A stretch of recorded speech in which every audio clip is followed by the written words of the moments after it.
Hello students, how are you? Hopefully बेटा आप सब बहुत अच्छे होंगे.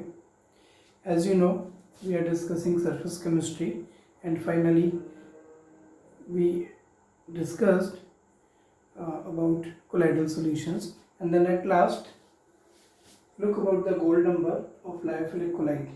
ये बेटा एक ऐसा टॉपिक है गोल्ड नंबर.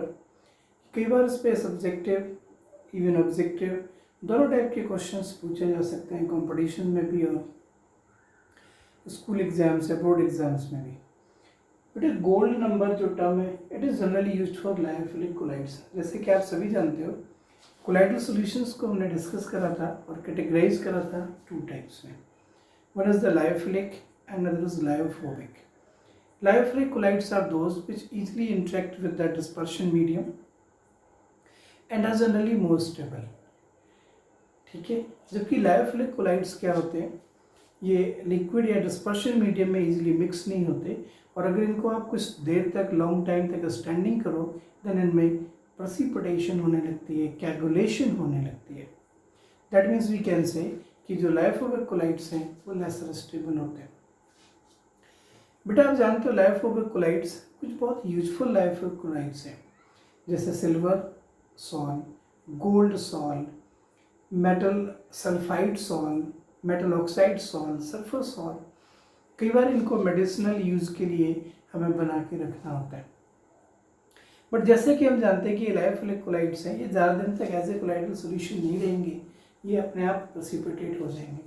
तो बेटा इनको कुछ देर तक स्टेबल रखने के लिए, काफ़ी लॉन्ग टाइम तक स्टेबल रखने के लिए इनमें कुछ लायोफिलिक कोलाइड्स मिला देते हैं. बेसिकली लायोफिलिक कोलाइड की एक स्पेशलिटी है कि ये खुद जल्दी कैगुलेट नहीं होता. इवन अगर इसको आपने लायोफोबिक कोलाइड्स में मिला दिया तो उनको भी जल्दी प्रेसिपिटेट नहीं होने देता even after adding small amount of electrolyte. ऐसा इसलिए होता है कि जो लायोफोबिक कोलाइड है, लायोफिलिक कोलाइड्स लायोफोबिक कोलाइड के आउटर सरफेस पर एक लेयर बना देता है and it is because of greater activity, that is it is more active. जब ये ज़्यादा एक्टिव है तो जैसे ही आपको इलेक्ट्रोलाइट इसमें ऐड करोगे वो इलेक्ट्रोलाइट या कैगुलेटिंग एजेंट पहले लायोफिलिक कोलाइड को इंटरेक्ट करेगा, लायोफिलिक कोलाइड को कैगुलेट करेगा और हम कह सकते हैं कि जो लायोफोबिक कोलाइड्स हैं उनको हम सेव कर सकते हैं, उनको हम प्रोटेक्ट कर सकते हैं from the coagulation. That is called protective action. So we can say lyophilic colloids have the protective action to protect from the coagulation of lyophobic colloids even after adding some electrolyte. इसी चीज़ को evaluate करने के लिए हमने एक measurement लिया है, एक unit ली है, that is called gold number. So gold number is nothing. Gold number is basically amount of lyophilic colloids in milligram to protect from the coagulation of 10 ml standard red gold sol after adding 1 ml of 10% NaCl solution as electrolyte. ठीक है, तो कुछ ऐसा है. देखिए gold number of lyophilic colloids, it is defined for lyophilic colloids. It is the protective action of lyophilic colloids from coagulation of the lyophobic colloids after adding coagulating agent or electrolyte. Dear students, gold number defined as the minimum mass or minimum amount of protective colloid, that is lyophilic colloid, in milligrams. Remember this one for definition. It is useful for the numericals. In milligrams that must be added to the 10 ml of standard red gold sol. Red gold sol is a lyophobic colloid. Basically its concentration is vary from 0.0053% nearly. ठीक है, standard red gold sol, so that no coagulation occur when 1 ml of 10% NaCl is rapidly added to it. Basically अगर ये precipitate हो जाएगा तो इसका colour red colour से blue colour हो जाएगा. तो बेटा जब आप standard 10 ml red gold salt लेते हो, salt as a lyophobic colloid, उसमें 1 ml 10% NaCl डालते हो तो तुरंत कैगुलेशन हो जाना है. लेकिन अगर आप उसमें कुछ अमाउंट प्रोटेक्टिव कोलाइड की, लायोफिलिक कोलाइड की मिलीग्राम में ऐड करोगे तो हम इसका कैगुलेशन रोक सकते हैं और फिर जो आप वो अमाउंट मिलीग्राम में ऐड करोगे वही अमाउंट उसका गोल्ड नंबर कहलाती है. Definitely, if smaller the gold number, that means lesser amount of lyophilic colloid is required for the protection from the coagulation. It has greater protective power. These are some lyophilic colloids. Gelatin. Its gold number is 0.005, ranging between 0.01.